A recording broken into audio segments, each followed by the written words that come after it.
Hello, and welcome to Confidently Wrong, a show by regular dudes talking with confidence about content we have no right to speak about with any kind of authority, but do it anyway. I'm Wesley Nakamura, and as always, I'm joined by award-winning director Brian Redondo and Savon Jones, aka Captain Bonnie. This is episode 121, and we enter the sewers of Teenage Mutant Ninja Turtles, Mutant Mayhem. I'm confident that it's going to be the best show you've ever listened to, and well, hey, if it's not, you can always ask us for a refund.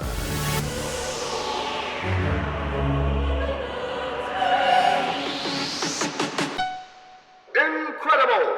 Hello, gentlemen. Hey. We're coming to you from the Confidently Wrong bin of broken parts hosts now. Wesley's been sick all week and dealing with Kaya.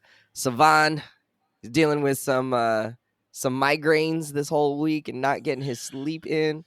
I don't know what Brian is looking a little bit dark. Maybe he's also dealing with migraines. Yo, don't be colorist. Filipino, bro. Yeah, bro. Like I know in my community it's a thing, but I know that's To clarify, he's in a dark room. What's with that dog whistle? Oh my god! Put that hose down. Yikes. Existential dread. Yikes. Maybe that's what you got over there, Brian. The existential dread. I internalized that racism. Don't worry, guys.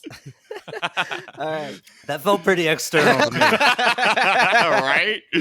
Like, hey, bro, keep it to yourself. Be problematic in your own home. Wait till the mic's off. Well, it's good to see you, gentlemen. I'm glad we could get together, even though we're struggling a little bit today.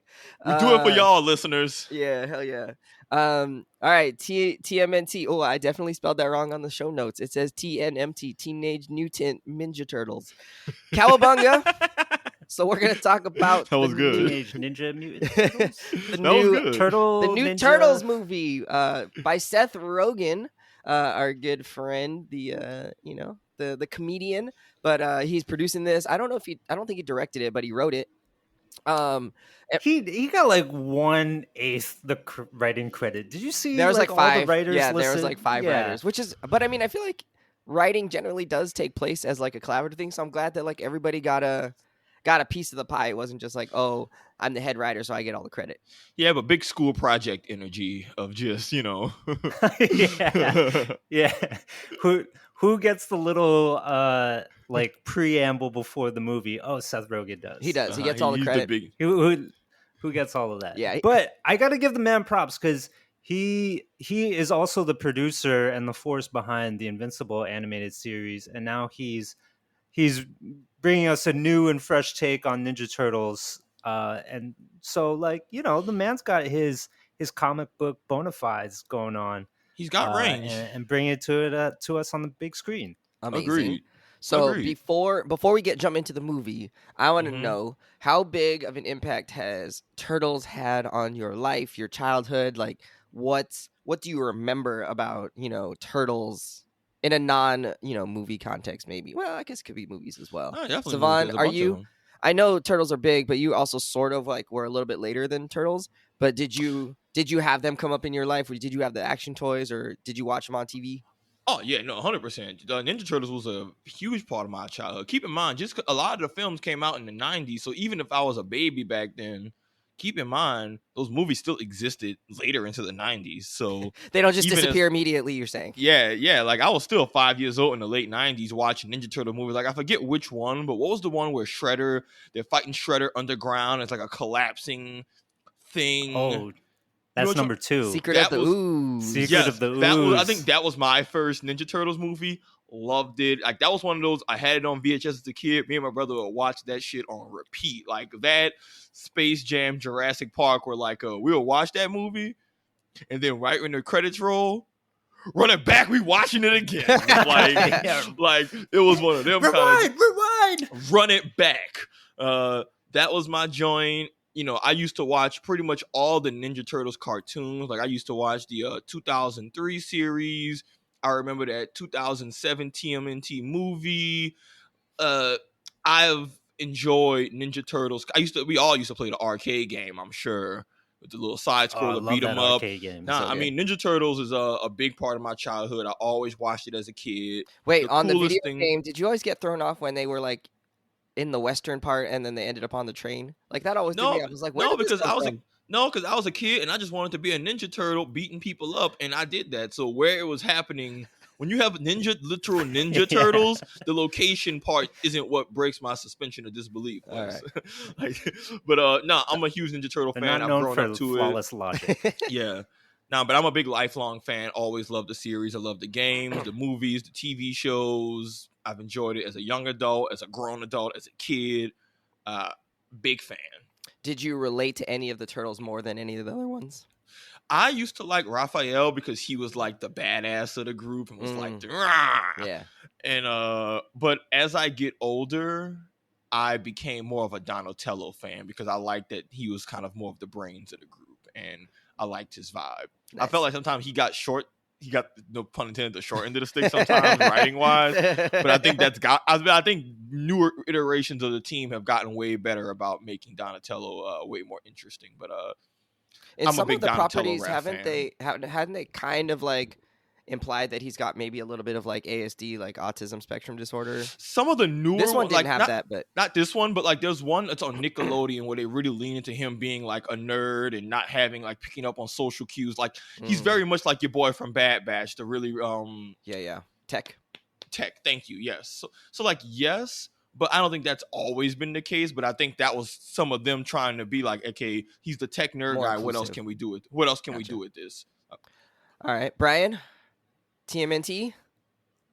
My goodness, I was a Ninja Turtle in the 80s and 90s. Like, I had that Halloween costume, which I think I wore yeah. outside of Halloween. Do you have a picture of Ninja it? Turtle. Do I have a picture Yes. of it? I can put it on for you right now. It's here. Send the picture to us so we can put it on Instagram. I know you got one somewhere floating Didn't you around. say you had? Wasn't that a Ninja Turtle one that you said like your aunt or somebody in your family made for you, or was that a different thing you were? I No, had- you were a I had a battle toad. That was a battle toad. Oh man! If that off-brand man Ninja could have had a Turtle. Ninja Turtle, that would have been the hardest shit ever. I was definitely Michelangelo. I wanted to be the party dude. And, I realized watching this movie that I think why I identified with Michelangelo is because I'm the youngest in my family. Oh, And the youngest of four is always like, trying to be fun and like bring the peace, make sure everybody's having a good time. As I've aged, though, I think I've turned into kind of a Raphael. Don't cross me. I ain't got time for That's all I'm this saying. mess. But like Ninja Turtles, I was the key demographic at that time when it came out, for sure. And that, the first movie is still one of my favorite. After I watched this new iteration, I went home and sat on the couch, HBO Max. I had to get a taste of the first movie, and because I was telling Anna, like, actually the live action movies were kind of gritty and a little bit edgy. And I started watching it. It's like, nope, it's totally goofy. But my 5-year-old memory or 7-year-old memory or whatever remembers it being a little bit gritty. It was like it and then wasn't well lit. Like there's a lot of steam. It was like it was kind of dark. Had a lot of texture. I think the Foot Clan in the original movie, like that being like a cult for wayward boys, is also kind of dark. And then, of course, Secret of the Ooze, like who could forget Ninja Rap? Like go Ninja, go! Like that. Yeah, that was the thing, man. And of course, Casey speaking Jones? of Filipinos, shout out to Kino, the pizza delivery boy, Ernie Reyes Jr., who's also my idol growing up. The idol that wasn't a tortoise or a turtle. So yeah, Ninja Turtles is defining my childhood, right? And I had all those toys. Jesus, I had so I many think I toys. remember Mondo Gecko because of the toy more That so tracks. than anything. Nice. Yeah, no, I definitely was big into turtles. I don't think I need to repeat all that. I had the van. I had Oh I yeah. had pizza shooters that were like, you could like, they had the little discs and you could like hit the little trigger and it would like send out these little discs of pizzas or like plastic pizza. I had the action figures. I had a bunch of like greeting cards that like I could send to people for birthdays or give to people for their birthdays that like were Teenage Mutant Ninja Turtle themed. Played the video games. I had the old cartoons. There was like a set of like 3 movies. One of them was like about the neutrinos, which were from like another dimension. Krang, Krang. the brain. He Yeah. featured prominently where he wanted a body. But he lived in the belt area of the body, not like in the head, which was weird because he's a Yep. brain. Off-brand MODOK. Yeah. So I was big into Teenage Mutant Ninja Turtles. Loved them. Were the neutrinos like the aliens or like people from another dimension that Mhm. were driving a Cadillac? Yeah, but without That wheels. could It was a fly? flying Cadillac. Yeah. Yeah. Oh, that's some weird stuff. So Weird good. stuff in the world of Ninja Turtles. Didn't they have one where they went back in time? Yeah, and they went back into like feudal Japan. Oh yeah, that's the third movie. The live Oh, I action remember that movie. one too. I don't That think I shit saw was it. tough. Worth a watch. Yeah. Maybe. Hi. But then, after a certain point, I kind of stopped watching Turtles. So there's a whole bunch of cartoons and stuff like that I just never even checked out. And some of the other movies and stuff. So there's a big gap in my my Turtle fandom. This is probably the first actual like movie I've seen of Turtles since Secret of the Ooze came out. So it's been about 30 years, 20 years, something like that since I've seen anything. Jeez. All right, let's get into the movie. First of all, I think the thing that sticks out the most, to me at least, right away, was like the design and animation style. Certainly, there's a little bit of influence. It felt like from Across the Spider-Verse, in that they were making it try to look like it was drawn. And there were things that they did that were like more 2D sort of design flair things. But what did you think of the design and the style? Savon, were you thumbs up, thumbs down? No, big thumbs up. Liked it. It was fun to look at. It was very just stylized. I just respect anything being stylized, period. I like that it was stylized in a way where even the frame rate wasn't super smooth at all times. And it, again, gave that comic. It felt like a comic book and it was drawn, but it still had that 3D animation feel. I loved it. I think one of the parts that I really reflect back on the movie that stands out as well is I love how grotesque and ugly and asymmetrical all the humans in the movie were. Because at first it threw me off because when I saw the trailers, I saw the turtles, and the turtles looked very like symmetrical. Is that the word? Yeah, like they were. Yeah, it just all looked like they had were looked like they had like a jaw misalignment of some sort. Yeah, all the humans were drawn in like a very ugly-esque way, but in a stylized way that frankly I really enjoyed. It kind of it I don't quite I'm struggling to find the words to see what I liked about it, but it made it feel very much more animated and fun and more over the top, but in a way that juxtaposes well with a lot of the animal creatures who I think were purposely designed to look better on screen. I think they also may have done that to code things as like more evil and more good. So like April was fairly symmetrical and well drawn, but like that the bad lady wasn't. Superfly was pretty asymmetrical. So I think maybe that was also part of their choice. Yeah.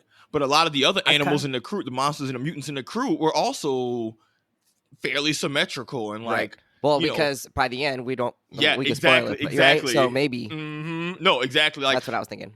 I like that. Yeah, that went a long way. Overall, the art style was really good. It was unique and did its own thing and felt like I love that thick, heavy brushstroke style and aesthetic of just showing streets and cities and stuff. I loved it, and it felt like it was doing its own thing, but not trying to just copy what Spider-Verse did. Keeping in mind, the movies came up like clearly in production in a space where I don't think they just tried to copy off of one, but it stood outside. It's probably the most creatively animated Ninja Turtles product I've seen of all the stuff I've seen, and that's a lot of stuff. So that's like a very high compliment coming from me. Yeah, I'd agree with that. Like it's not the standard look of all the Pixar and DreamWorks movies. And I think they owe a lot of that to Into the Spider-Verse, right? Of really pushing the visual style, doing something refreshing and unique, which they do here. So I mean, it definitely does like sit in the shadow of those the Spider-Verse movies. But it still has its own take, right? So it's it's doing like this sort of like pastel crayon thing. It's got the scribbles. To me, it really felt like an elevated version of like a high school art student's notebook in a way. And I think that's Yeah. kind of what they're going for. And with the character designs, especially like, everybody is kind of out of proportion, right? Like, either they're like really short or they're really round or their face is too big or, heads too big, whatever. And so I think that gave it like a quirkiness that I really enjoyed.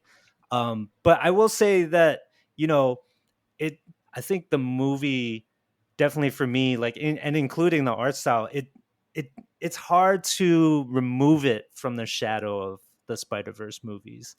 And so like, they stick to their art style, and I don't know that they really like brought anything else to go with it besides just having it, right? Just being like good and solid.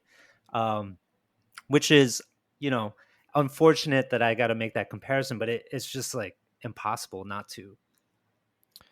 Yeah, I didn't think. Yeah, I think if we hadn't seen Into the Spider-Verse or Across the Spider-Verse, we would be like, man, this is like really cool, like such a cool take on this, right? And like something we've never seen before. It didn't feel like something we've never seen before because we've seen Across the Spider-Verse, which brought in so many different types of art styles and like layered this like 2D look onto 3D animation. And so now we're like, oh, okay, like this is cool. This is kind of like an extension of that idea, but not necessarily an innovation on that idea. But I don't think that's a knock necessarily, right? Like, it's not like you could do cell shaded animation. You could do all sorts of things. It just looks cool. I think they committed to it. In some ways, I think they decided like, Across the Spider-Verse brought in several different styles into the movie, depending on whether it was like setting driven or character driven, right? Like whenever Gwen is on the scene, or whenever we're in Gwen's place, it's, that watercolor pastel. But then we go to like Hobie and he turns out to have a very different style, and like Miles has a different style. But this one said, no, like we're going to keep the same. This is the same world. Everybody's living here and all the characters live in the same world. And so the art style is going to stay the same the whole time. And I thought that was a good choice. Like I didn't need them to bring in like 40 different, visual looks to it just for the sake of bringing in more looks. I think in that case, less was more. And just to really like embrace what they were. I'm good with that. I didn't need them to like invent a whole new art style just because. It's more of Spider-Verse just having really raised the bar ridiculously high than not. It's totally. almost like the after MJ, everyone gets compared to MJ, and it's like, hey, just because they're not MJ doesn't mean that they're not amazing. It just really speaks to the greatness of MJ rather than the deficiencies of whoever comes after, whether they're a direct copy or a spiritual successor. Well said. Took me years to embrace LeBron. Heathen. He's gonna pass? What? He's gonna pass? All right. Well, let's honest. talk about the movie TMNT, Teenage Mutant Ninja Turtles: Mutant Mayhem. Superfly is the new villain. I've never heard of Superfly, so I don't know if that's something from the comics or from previous things, or if this is a brand new. He's villain. a staple character. He is, okay. He's great. like a staple character, the Fly villain. Most Teenage Mutant Ninja Turtle stuff, the Fly appears, but usually he's portrayed as like a cowardly scientist. Yeah, usually it's Baxter Stockman. Yeah. The guy who created Superfly is Superfly. The Fly Oh, okay, character, okay. right? And he's not He cool. becomes a He's mutant like himself. Yeah, and he's like super nerdy, super weak. Yeah, he's not powerful. He's just annoying. Everything you saw in the movie, outside of the science part, he isn't in other versions of him. All right. Well, he had big the scientists in this one had big incel energy, so that was no good. All right, but what did you think of Superfly, the villain, in this one? Did you enjoy him as the villain? Did you think he worked? Brian, what were you thinking when you saw Superfly? Heard him? You definitely hear him. I mean, Ice Cube is cold, man. Yo! Ice Cube is great as a villain. I was like listening to Superfly talk, and I was just like, oh damn! Like Ice Cube got better as an actor, didn't he? He's actually like bringing some like nuance to this thing. And I, as a villain, like character design, right? We talked about like really intimidating, like monster movie madness kind of situation going on here, and I think that that is fantastic. And I think the arc that they gave Superfly and all of the mutants, just wanting some love, wanting love and acceptance, I think that's cool. And I think it actually like really works nicely for Ice Cube, NWA, um, and just like having that kind of energy is like, well, if they're gonna hate, we're just gonna destroy everything. Uh, and so I think he works mostly as a villain. And I got to shout out like the best line in the whole movie, like him barging through the back of the van and being like, 6 a.m, police at my door. Like the references, like just the fact that they had so many references in this, and the people who are directly involved with those references are the ones making them. Like that's for us adults. Yo, that's great stuff. Hell yeah. Nice. Savon, what'd you think of Superfly? I'm gonna just build off what Brian said. I loved it. First of all, my favorite part was how they juxtaposed him being voiced by Ice Cube and being portrayed as this super street, super, like the guy had like an actual afro coming out the back of his head. He had the jewelry, the whip, I don't know. I know y'all don't know this song, but the song he played was literally like a song called Superfly, or Superfly by Gucci Mane and Bruno Mars. And like I used to know that song. That was one of my favorite songs. Me and Tyler and Kendall used to bump that shit in college all the time. So to just hear the song, I'm like, there's no way they playing that song. That song they playing? Oh, I'm in the theater. Oh, hey, losing my mind. So I love they juxtapose this urban, super street, talking street, all this stuff character, but he's also extremely, he's probably one of the smartest on screen characters in the whole movie, and they don't shy away from that. But the way that they blended those two together was amazing, because Ice Cube constantly feels like, Superfly feels like this. He's so cool and smooth and charismatic, and every time he talks, you love every line that comes out of his mouth. But there is no ambiguity that he is the bad guy. And it's so fun to watch him be a villain. Like, and again, you don't really see Fly, like that character. Normally he's like a weak Fly, but to see him really feel like such a physical presence, zipping all over the place, like feeling powerful, even with his rhinoceros and, warthog goons, he still is just way more agile and posing. He legit I'm going to need you to show more respect for Bebop and Rocksteady. Hey. It's a lot of names. The rhino and the warthog. The warthog? First of all, you're not to give me grief about getting names wrong or simplifying them. We could do a whole other podcast on that. But Ice Cube, just all the oh hell no, we ain't trying to hear all this kumbaya type stuff. His lines were just top tier. He was fun. And then, we can talk maybe more about it later, but the way they paralleled him and Master Splinter and how they're one and the same, thought was great. But also his origin story was just very sympathetic, because when the Turtles meet him, and obviously it's going to be a bit of spoilers, but his story is sympathetic. It makes perfect sense. It didn't feel contrived. It didn't feel like, oh, that don't make no sense. He raised his siblings when they lost everything, just like with Master Splinter, tried to let them see the real world because he wanted to give it a chance. Got, not rightfully, but got screwed over, and he rightfully was like, hey, yo, F this. Like, everything he does is a very natural, makes sense response to the stuff. So just, I don't know. I thought he was a great villain. I didn't think they were going to lean into the Superfly part of like, okay, Superfly, does that mean he's going to be like, what did he mean by that? And I'm like, oh, they're going Superfly as in like old school. Not just the super fly, the fly part. Like, the homie was fresh. I was a huge fan. Loved it.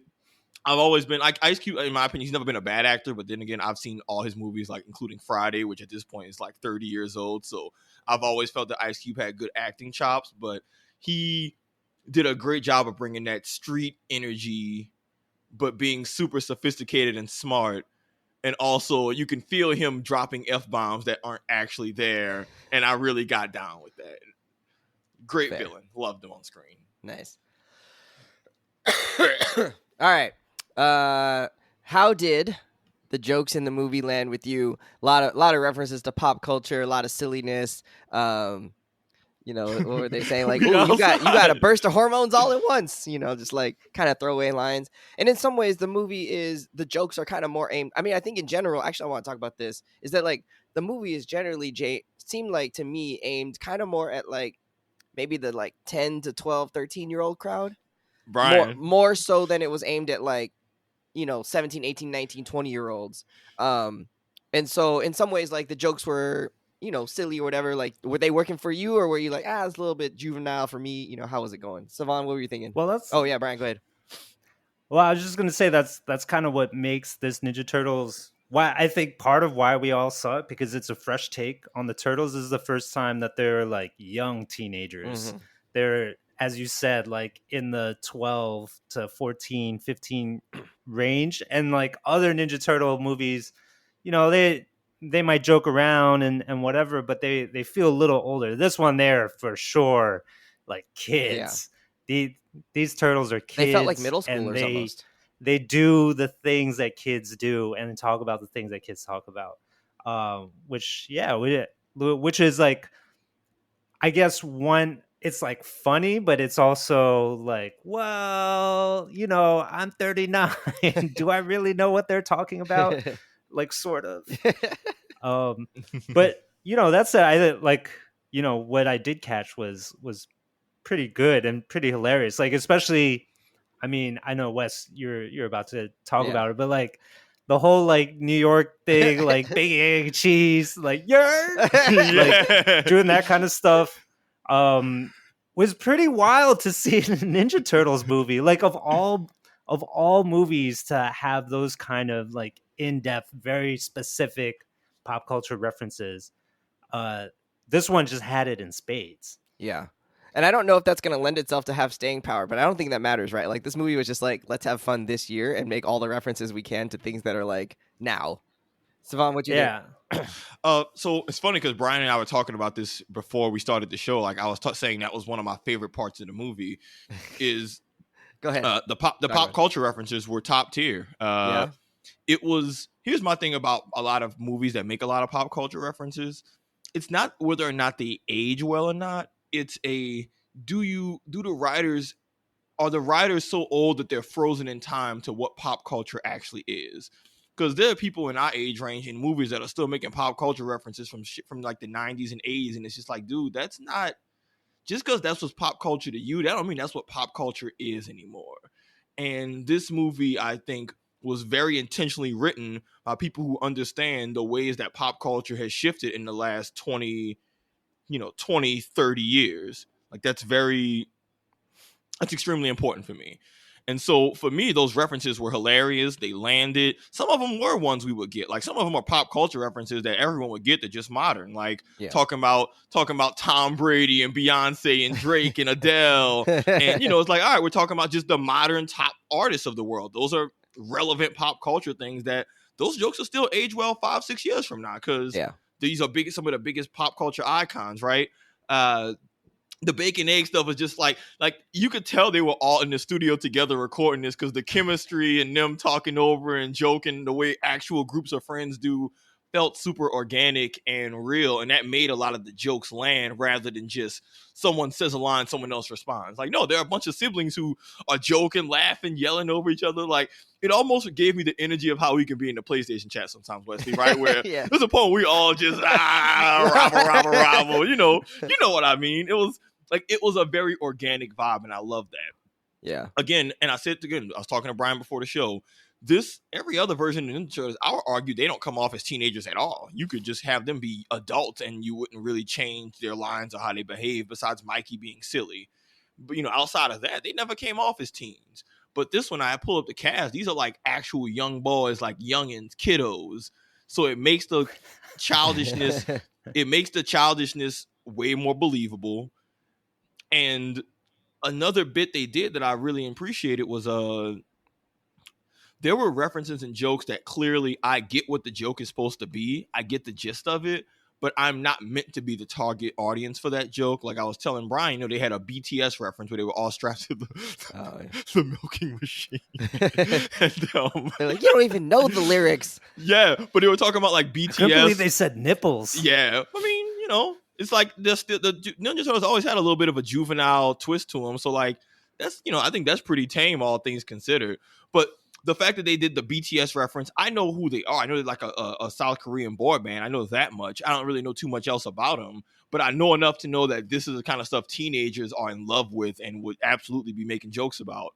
Or all of the anime references and Forza, like some of it were nerd references, but nerd references that like kids are very much plugged into. Like, do I appreciate the Attack on Titan references? Hell yeah. But bro, and Wes, you working in school, so you know it too. Them kids love them some effing anime. They love Attack on Titan. Like, they walk around with the t-shirts and Eren Yeager jokes. So like, if my old ass could appreciate some of the anime jokes and references, I can only imagine what the kids did and them actually, them recording themselves with the camera, slicing stuff. Like, this is shit that if I had this tech as a teenager, this is what me and my friends would have been doing. Absolutely. And you had access to a razor sharp katana. Yeah. I'm gonna keep it a buck. When me and Tyler were like younger, Tyler had swords and shit, and we would absolutely Kids be do doing wild stuff. We were doing absolutely not like we didn't have like fruit to slice up, but we absolutely were in backyards effing around with like ninja swords and stuff that we that he had gotten from conventions. Like, it's not that we just didn't have smartphones to record it and do our nonsense in slow-mo high def, but they felt like actual teens, and they made jokes that everyone can get, but teenagers in particular will really appreciate. And I'm glad that the writing team recognized that pop culture has evolved past just the references we've known. Yeah. It's moved forward, and they really leaned into that. No one did the floss dance. Thank God. I mean, but that's what. Also, no one said Cowabunga. No, they did. It did it once at the very end. Really? Oh, I didn't hear it. When Mikey was throwing the thing into the mouth of the dude in slow motion, he was yelling Cowabunga. Oh, was he? I didn't see that. Yes. They had one Cowabunga in slow motion at the finale. Give me a little something. All right. Yeah, that scene where they're like where April's filming them and they're just like hamming it up like that outside. I was like, this is Savon and Kendall and Tyler anytime they're hanging out or they're drunk and like, we outside. That's how we be. That's how we be. Look, we on Apex, getting it in, video. hot drop. Like any activity, you could do that into. Eventually, it will devolve or evolve into snapping, dancing, maybe some, just all kinds of. We in this thing. No, I was like, I'm glad I'm friends with these guys because I've heard these references now before. I don't even know what the original reference is or if it matters, but I was like, that's all. This just reminds me of these guys. It looked like friends. It genuinely looked like friends just joking it up. Like, there's so many different groups of people in my life where we've all had moments like that. I was playing GTA with my brother and his friends like earlier this week, and there were moments where we're all in the chat doing stuff like that, just joking, making noise. It's half nonsense, half like, nah, man, we're doing a thing right now. Yeah. Well, it's also like they're trying on different personas, right? Like they're at that age where they're trying to figure out who they are too. So they're just like trying on different things and being like, oh, I seen that on TV. So like that must be what humans do, or that must be what adults do. So I'm going to try that and see if that works. So I don't know. I think it worked on many levels for them to do that. And then she was it? Yeah. Was it too much pop culture references though? I don't think so. Did you feel that way? I mean, it felt right for like these teenagers. Yeah. Like it felt like they made it work. Pretty appropriate. But I think like as a movie though, as like watching a story, it did feel kind of more like a hangout movie than like an action movie or like a like a core Ninja Turtles. Mm-hmm. We're gonna go on this adventure. Like a lot of it was kind of just hanging out. Yeah. Which I like. I appreciate. Like it did feel pretty authentic. I think that's when they're at their best, honestly. Yeah. Like, no, I don't disagree with you though. Like it leaned heavily into the hangout buddy comedy element of things compared to other Ninja Turtles. It felt like a Seth Rogen movie. Yeah, compared to other, But honestly, I think that's what makes it work. I think sometimes what's made other Ninja Turtle stuff work is that it's fun to watch them be badasses, but you don't get to see them be brothers and really act like siblings. Well, they usually fight more. Yeah, which maybe works better with the young adult element of them, but like also sometimes a bunch of teenage brothers and friends are like will actually just get along and have fun. And yeah, that was nice. The biggest thing was Leonardo being a narc, and I'm like, okay, that's yeah. Which again, that's how siblings be, and I get it, but I don't know. They sold me on as someone who has a bunch of siblings. He was trying to do the right thing. He's the older one. He's the people pleaser. He was definitely more lovable in this than other versions. So was Raph, though, right? Where he's just like pure Boy Scout. Like this, he's got feeling. Yeah. He's just the older brother. A little awkward. Raph was also more lovable, right? Raph is oftentimes like just kind of a dick. And he wasn't in just this one. a brooding. because they made them actual Roid like heads. teenage, like not like late teenagers, like Like actual preteen almost, yeah. preteens. They still Like, got it some worked. innocence, some nice to them. Yeah. They're still kids. Like Right. throughout the whole movie, I was like, oh man, they are kids. Yeah. And I'm glad you guys pointed that worked out. I well. kind of didn't clock that, but yeah, that's for sure right. All right, so this movie, I don't know, they pretty much just got everyone and their mom to act in it. It's like Maya Rudolph and Ayo Edebiri. I'm not sure if I'm saying that right. She's from The Bear. Seth Rogen's obviously in it. They got Rose Byrne, Giancarlo John Cena. Esposito, Jackie Chan, John Cena. Like they just pulled out all the stops. Paul Rudd, Post Malone as the singing. Ray Fillet. Oh, that was Post Malone. That was Yeah. Post Malone. I didn't catch that. The meta jokes are good, bro. Hannibal Buress had a little bit of a spot here. So, was there anybody that stood out to you besides our problematic friend Ice Cube, or anybody else that you were enjoying? I actually couldn't tell whose voicing was who. So nothing really stood out to me. I thought everybody just did a great job being their character. I had no idea that Paul Rudd was going to be in this movie. Me And then, neither. so when Mondo Gecko comes on screen and just starts vibing with Michelangelo, and then it clicked on me. I was like, is that Paul Rudd? Oh, you That's knew? I Paul didn't know Rudd. till just now, till I looked it up. Right. That is Paul Rudd. And he's sort of playing his like goofy self from like 40-Year-Old Virgin, but also just like a heightened version of like the surfer guy and Forgetting Sarah Marshall. and it kind of just like works nicely. It was very funny. And it's also funny because he's in the MCU as Ant-Man, and they're making MCU jokes in the movie. You know, Right? like they have like the cardboard cutouts of like Chris The different Pine, Chris's. Chris Pratt, yeah. Evans. Yeah. Chris Evans. And and then I mean they were also talking about Endgame too at one point. Hulk. They had the whole Hulk Mark Ruffalo thing, and they made that reference like Oh, twice. Yeah, Mark Yeah, Ruffalo. He yeah. improv that whole scene. Yeah. But like, and Paul Rudd is in there. So it's all sorts of like layers of just like pop culture. Have it so many ways and it paying off. It felt updated. But yeah, Paul Rudd was a standout for me. Mm-hmm. Right on. Sav, anybody for you that was a standout?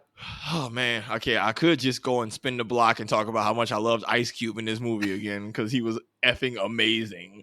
But I will say one that kind of caught me slipping a little bit was honestly, like the big names were nice and all, and I will say this. Okay, I will say two things. One, I like Jackie Chan as Master Splinter, not I thought he worked necessarily really because. well. Yeah, and for me, it was not necessarily because of the voice acting itself, although it was like good. It was the way that they blended the characters with their actual voice actors and what they did. So what made me appreciate Jackie Chan more was that his voice acting was solid, but him being the old man master like he is in real life, and then fighting the villains in the end the way Jackie Chan does in a Jackie Chan movie, Oh, yeah. with using all the items around him in the chairs, and like he's kicking ass, but it looks half accidental, half like he knows exactly what he's trying to do. His back hurts. Yeah, like I like that. Like I think what I appreciated was the way they blended. The same with Ice Cube, right? Like I like that it was lots of animated movies take celebrities and put them into these roles, and it's like, okay, we're gonna put them there for name recognition. But I like when you can actually blend in the history of other work they've done to make the character in the film more alive.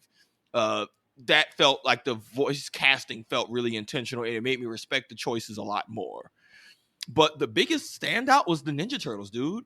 Like, I'm trying to pull up the different kids' Wikipedias, and they don't have them because there's just young bloods. But I'm looking at this kid, Micah Abbey, who plays Donatello, Brady Noon, who plays Raph, Shaman Brown Jr., who plays Michelangelo. These are like kids. Like, they still have the baby fat on their face, kids. Like, they're youngins. They look young. And that really, to me, that was the best part of the movie. They felt like kids, so when they were getting their ass beat, I'm like, oh, they're in over their head, and it made it feel way more real.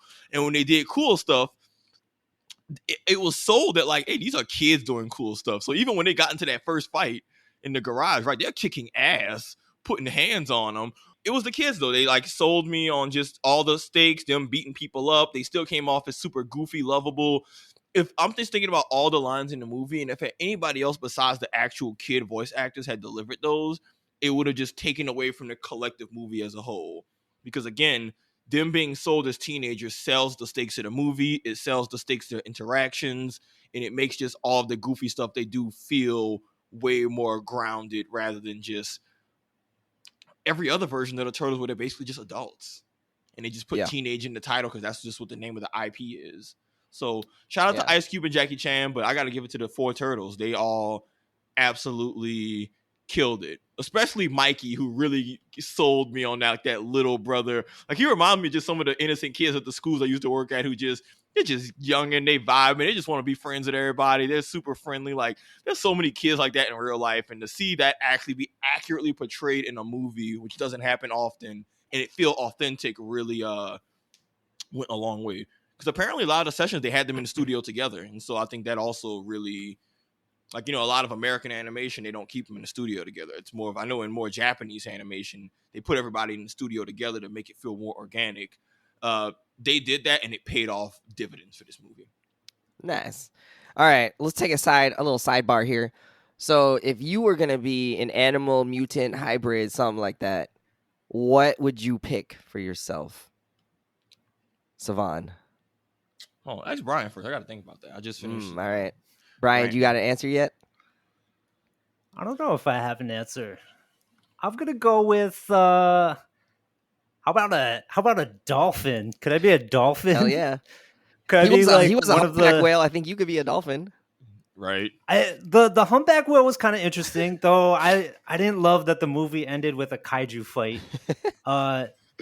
But like the idea of like one of the smartest mammals on the planet also being just like mutantized, but like a cool swimmer kind of animal, right? Like, have you ever seen a dolphin in the ocean? Like, they're pretty badass. Like, these things are smooth. They're like, I've like ridden on a boat and like a dolphin was riding alongside the boat, and it was just like riding in our current, riding out of the current, riding alongside, just like having a good time. And when I think vibing, I think dolphins vibe. All right. Like they're always rolling deep with other dolphins. Yeah. And they, I think they're just having a lot of fun, and they're like fucking smart. So like a mutant version of that, like maybe I'd be off land all the time, but at least I could live my best beach self. And just be cruising. I'd be cruising the dolphin, man. That'd be good. I think I definitely would not want to be like a sea creature because there's just like less happening in the sea, so like. Oh, there's so much happening. But then like I would totally miss out on all the stuff going on land. So that makes it a little bit harder.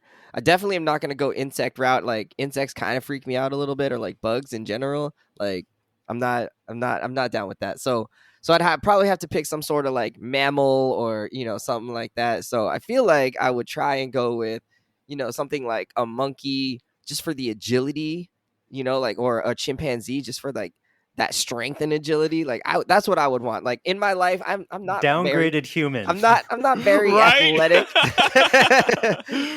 But in terms of physical prowess, much more athletic than humans. You grab stuff with your feet. Yeah, I'm very unathletic. I'm not super coordinated. Not very strong. Having those chimpanzee powers combined with some of the human intelligence, I think I could really make some work there. Like a tiger maybe, but then like you're just like, you could run fast, I guess. I don't know, you could tear things up, but there's a lack of like vocal cords there. I'm not sure what's going on there. Well, all of them can talk, so I guess that's true. I don't know, maybe a tiger roach would be cool too, but I think chimpanzee or some kind of monkey would be pretty dope. You'd be the monkey king. Yeah. All right. Song Wukong. All right. Sav, you got an answer? Should we move on? Yeah, I'll be an eagle man. I won't be a bird man. Eagle man. Oh, that'd be cool. Bird man, playboy. You're just trying to get on some tracks. Yeah, I'm just trying to as a feature. Oh yeah, playboy, cash money, young money. We up in this thing. I'll be full bird man. I want to be like some kind of eagle hybrid. I'd be able to fly. That's pretty badass. As we saw in the movie, if you can fly, you can like do some shit. Yeah. There weren't no BS flying. Yeah, good Eagle answer. Man. If I had a superpower, flight would definitely be my superpower for sure. All right. Overall, how would you grade this movie? I want to go first because I want you guys to tell me if I'm like way off base here. So this Oh, Lord. movie, like I mentioned earlier, to me, it seems like it's more aimed at like that kind of 9 to 13 crowd, maybe a little bit older, but it's kind of around that age where it seemed like they were aiming at. It wasn't super violent, like they didn't have blood. The structure of the movie wasn't very complicated. The emotions and the sort of identity questions that were being asked were sort of more middle school, early high school questions. And they didn't take it necessarily to like the depth of emotion that some other projects have taken it, like Across the Spider-Verse. And we got a Paw Patrol trailer ahead of it. So Hey, you know, we don't need to talk about that. We don't need to talk about that at all. you didn't get a Paw Patrol trailer? No, I did. We did. don't need to talk about it. No, but it tells Chase is on the case. it tells you who this is intended for. My movie theater had a ton of kids in it, like younger kids. So to me, the one weakness of the movie, which isn't really like I don't think it's a fair criticism, but for me, the one weakness of the movie is that it actually isn't quite as like deep or whatever as I wanted. Like it wasn't asking questions that like I needed to have answered. And so I wasn't as invested in the movie as I think someone who was younger would be. And so for that reason, for me, I think it wasn't quite like on that top tier of like, oh damn, like everybody needs to see this movie.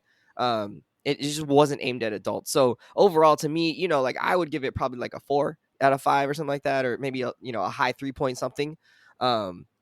Just because I don't think I was like the target for who was supposed to enjoy this movie as much. I enjoyed it. I had a good time. I think other people would enjoy it, but in terms of like, was it like a movie that's going to impact my life or change my way of thinking? Like, I don't think it did. Whereas other movies have had more of an emotional impact. Savon is looking at me like I'm crazy. So, Savon, take it away. How would you grade this movie? What are you thinking? And that's why I wanted to go first. I wanted to see what you guys were at. Like, is that an unfair way to look at the movie or feel about the movie?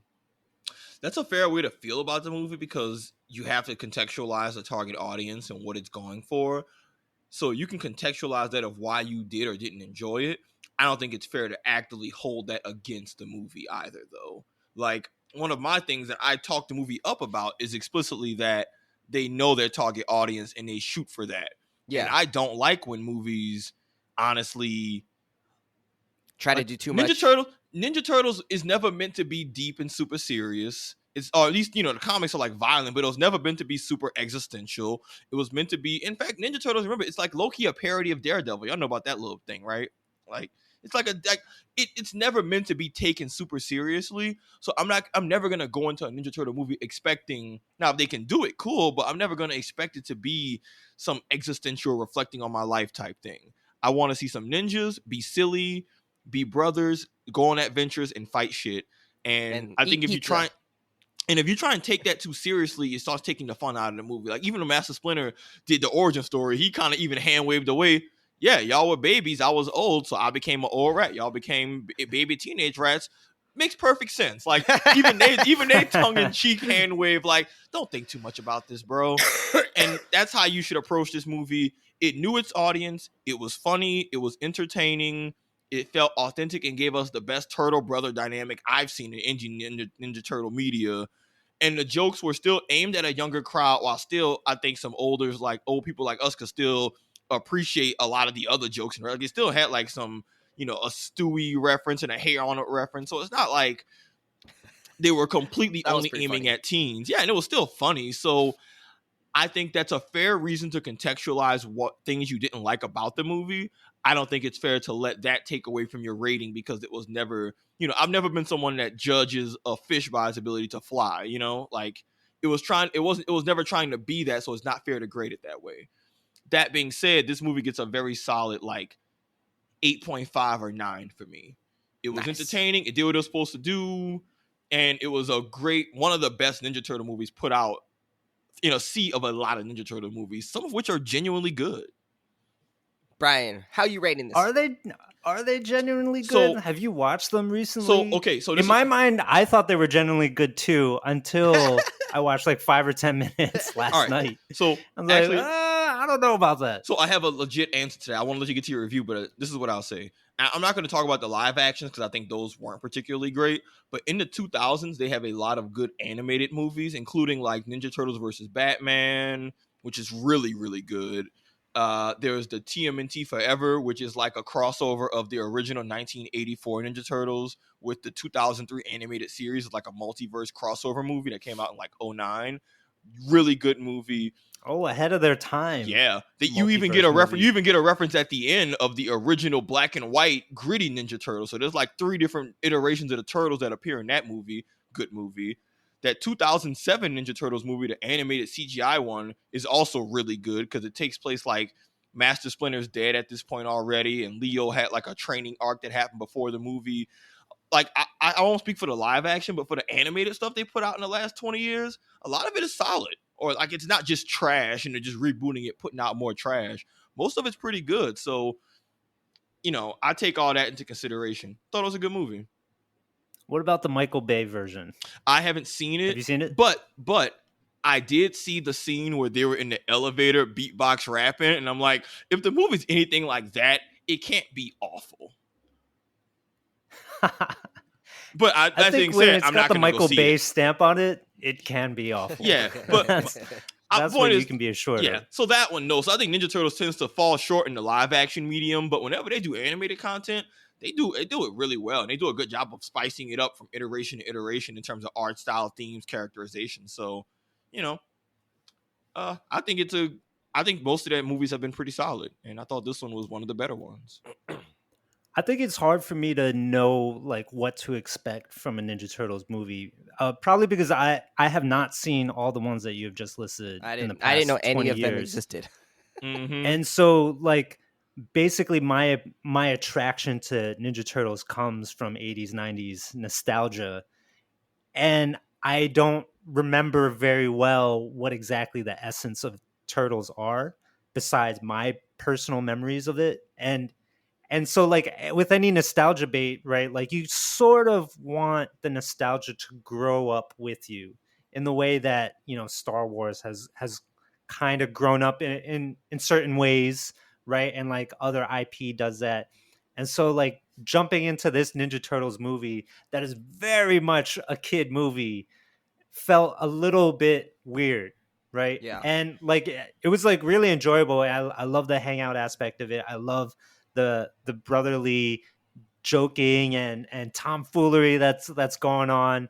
I love that hangout vibe, and also Ice Cube. But I will say, I did desire something else. Like I wanted more ninja-ing.